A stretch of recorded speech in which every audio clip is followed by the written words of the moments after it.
एक छोटे से सुंदर गांव में रामू नाम का एक मेहनती किसान रहता था। वह अपनी पत्नी और दो बच्चों के साथ सादगी भरा लेकिन खुशहाल जीवन जीता था। रामू रोज सुबह सूरज निकलने से पहले उठ जाता था। वह अपने खेतों की ओर जाता और पूरे मन और लगन से मेहनत करता। उसकी मेहनत देखकर गांव के लोग अक्सर कहा करते थे, आप रामू जैसा मेहनती और ईमानदार इंसान पूरे गांव में नहीं है।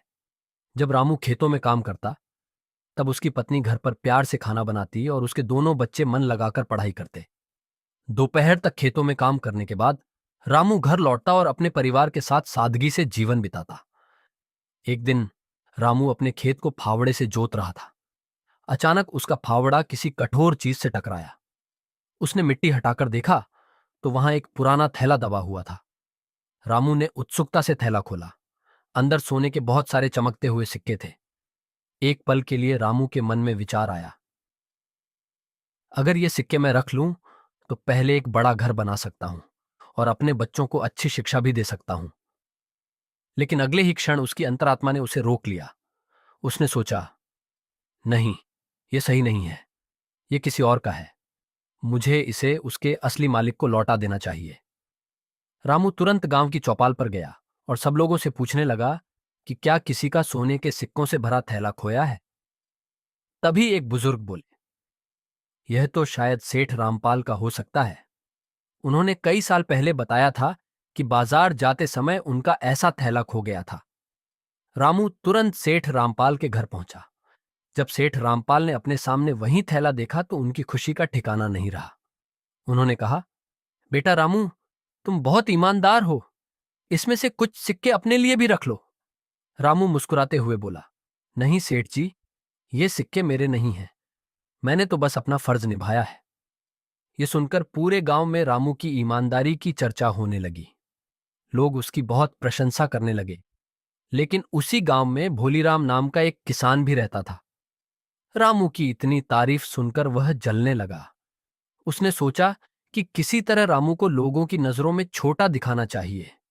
वह गांव के लोगों से कहने लगा, रामू ने उस थैले में से कुछ सिक्के अपने पास रख लिए थे।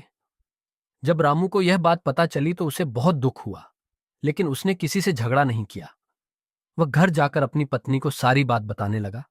उसकी पत्नी ने उसे समझाया, सच्चे और ईमानदार लोगों का भगवान हमेशा साथ देता है। भलाई करने वाले का कभी बुरा नहीं होता। कुछ समय बाद बरसात का मौसम आया। उस साल इतनी तेज बारिश हुई कि गांव में बाढ़ जैसी स्थिति बन गई। कई घरों और खेतों को नुकसान हुआ। भोलीराम का घर भी पानी से घिर गया और उसका छोटा बच्चा घर के अंदर फंस गया। गांव के लोग डर के कारण अंदर जाने की हिम्मत नहीं कर पा रहे थे। भोलीराम घबराकर रोने लगा। तभी रामू आगे आया। उसने रस्सी की मदद से अपनी जान जोखिम में डालकर घर के अंदर प्रवेश किया और बच्चे को सुरक्षित बाहर निकाल लाया। यह देखकर भोलीराम की आंखों में आंसू आ गए। उसने रामू के सामने हाथ जोड़कर कहा, रामू, मैंने तुम्हारे बारे में बहुत बुरा कहा था, फिर भी तुमने मेरे बच्चे की जान बचाई। मैं सबके सामने मानता हूं कि तुम बहुत अच्छे और ईमानदार इंसान हो। कुछ दिनों बाद सर्दियों का मौसम शुरू हुआ। एक दिन गांव में एक काली गाड़ी आकर रुकी। उसमें से एक सरकारी अधिकारी उतरा और गांव वालों से पूछने लगा, रामू कौन है? गांव वालों ने रामू को बुलाया। अधिकारी ने कहा, तुम्हारी ईमानदारी और बहादुरी की कहानी सरकार तक पहुंच चुकी है। हम तुम्हारी खेती देखना चाहते हैं। रामू उन्हें अपने खेतों में ले गया। हरे भरे खेत देखकर अधिकारी बहुत खुश हुए। कुछ दिनों बाद गांव की चौपाल के पास एक नया ट्रैक्टर आया। चालक ने लोगों से पूछा, रामू का घर कहाँ है? लोगों ने रास्ता दिखाया। वह ट्रैक्टर लेकर रामू के घर पहुंचा और बोला, यह ट्रैक्टर सरकार की तरफ से तुम्हारे लिए इनाम है।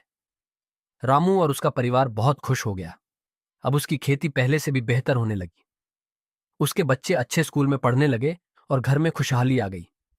लेकिन इतनी तरक्की के बाद भी रामू एक बात कभी नहीं भूला, ईमानदारी और दूसरों की मदद करना। और तभी से गांव में लोग कहा करते थे, भलाई करने वाले का भला जरूर होता है।